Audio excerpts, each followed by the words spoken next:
Assalamualaikum warahmatullahi wabarakatuh.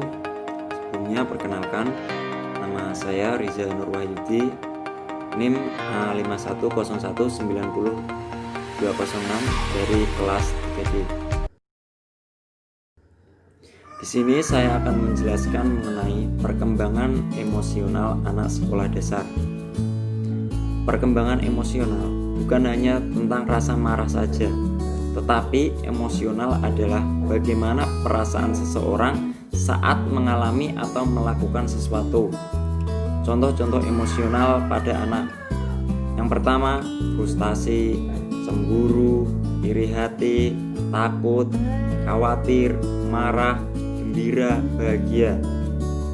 Misalnya jika ada anak yang barangnya diambil orang lain, dia pasti akan marah. Contoh yang kedua yaitu jika ada anak diberi sesuatu oleh orang lain, pasti dia akan bahagia dan dia akan berterima kasih kepada orang yang memberi sesuatu tersebut. Faktor penyebab emosional anak dibagi menjadi 4. Yang pertama, keadaan anak, pengalaman, konflik, dan lingkungan keluarga. Untuk yang pertama, keadaan anak. Keadaan anak yaitu bagaimana kondisi fisik anak, sehingga jika kondisi fisiknya tidak sesuai dengan keadaan fisik orang lain, maka dia akan merasa malu, tidak mau berkumpul dengan orang yang lain, menutup diri, sehingga akan mempengaruhi kondisi emosional dari anak tersebut. Yang kedua adalah pengalaman. Jika anak tersebut melakukan sesuatu, mencoba sesuatu, pasti dia memiliki pengalaman, sehingga dia akan lebih tahu bagaimana cara mengatur emosinya dengan baik. Yang ketiga, konflik. Dengan adanya konflik, anak akan memiliki pengalaman, yaitu misalnya jika ia pernah ada dalam posisi tertentu, dalam konflik tertentu, anak tersebut jika akan menghadapi konflik berikutnya, maka dia akan berpengalaman dari konflik sebelumnya dan mengambil bagaimana cara untuk menyelesaikan masalah dan bagaimana mengambil sikap dalam menghadapi setiap masalah. Yang keempat adalah lingkungan keluarga. Lingkungan keluarga berperan sangat penting dalam membangun emosional anak, karena anak pada dasarnya yang pertama adalah meniru, sehingga lingkungan keluarga adalah hal yang memungkinkan untuk anak meniru sesuatu yang dilakukan oleh anggota keluarga tersebut.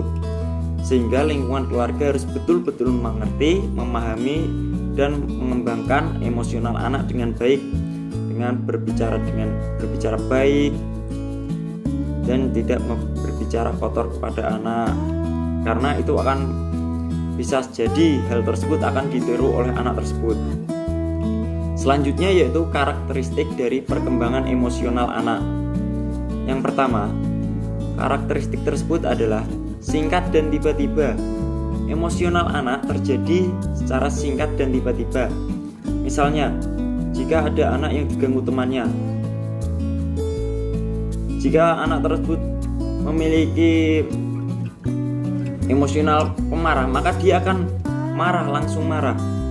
Dan jika anak tersebut memiliki emosional biasa saja, maka dia akan biasa saja dan tidak akan menegur yang menggodanya atau mengganggunya. Kemudian adalah bersifat sementara, karena pemikiran anak masih sederhana dan hanya memikirkan dari satu sudut pandang saja, maka itu anak akan mudah lupa. Misalnya jika terjadi konflik antara A dan B, maka itu akan bersifat sementara. Besok paginya mereka akan berteman kembali dan tidak mengungkit masalah pada hari ini. Sering terjadi, ya memang masalah akan sering terjadi jika ada beberapa anak kumpul. Misalnya sedikit-sedikit terus marah, sedikit-sedikit khawatir, sedikit-sedikit takut, karena itulah sifat anak. Selanjutnya dapat diketahui dari tingkah laku. Tingkah laku anak akan menjadikan seseorang untuk menilai, itu dari raut wajahnya, pemarah, itu dari gerak-geriknya, pendiam, dan selanjutnya. Untuk yang ketiga yaitu sikap. Sikap guru, orang tua, teman. Dari ketiga tersebut, guru, orang tua, teman harus mengerti, memahami, dan memaklumi untuk mengembangkan emosional anak. Yang pertama, guru harus mendidik emosional anak agar anak tersebut memiliki karakter yang baik, bukan sedikit-sedikit marah, sering mengganggu temannya, dan lain-lain. Selain itu, guru juga bertugas untuk membimbing. Misalnya jika anak ada yang sifatnya jelek, itu harus ditegur supaya tidak diulangi lagi. Ketiga yaitu mengembangkan emosional anak.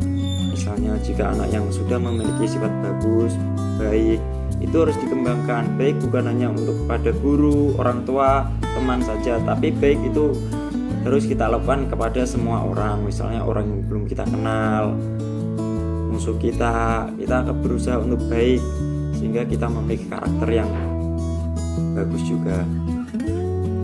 Sikap dari orang tua yang pertama adalah memberikan sanksi. Jika anak melakukan hal yang menurutnya terlalu mengekspresikan emosionalnya terlalu berlebihan, maka orang tua harus memberi sanksi juga agar anak tersebut tidak mengulangi perbuatan yang dilakukannya. Selain itu, orang tua juga harus mengingatkan mengenai pentingnya menjaga attitude, pentingnya pemaaf, pentingnya sabar, sehingga anak itu akan memiliki karakter yang baik. Yang ketiga, orang tua harus mengarahkan dengan cara memberikan contoh, dengan cara memberikan pengetahuan. Misalnya contoh, jika ada orang yang mengganggu, kita harus tetap sabar dulu, jangan langsung marah. Selanjutnya adalah sikap teman. Sikap teman ada tiga, yaitu memaafkan, memaklumi, dan menasihati. Sebagai teman kita harus memaafkan oleh apapun yang dilakukan orang lain kepada kita, karena pada dasarnya kita itu harus memaafkan. Kita tidak boleh terlalu benci lama kelamaan, karena itu akan merugikan diri kita sendiri dan tidak ada untungnya. Selain itu kita harus memaafkan, menasihati teman agar perbuatannya menjadi lebih baik. Ya, itulah perkembangan emosional anak.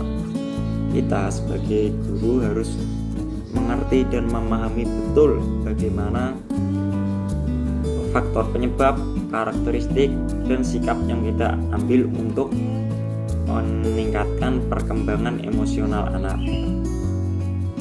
Ya, mungkin itu saja yang dapat saya sampaikan mengenai perkembangan emosional anak. Kurang lebihnya saya mohon maaf. Wassalamualaikum warahmatullahi wabarakatuh.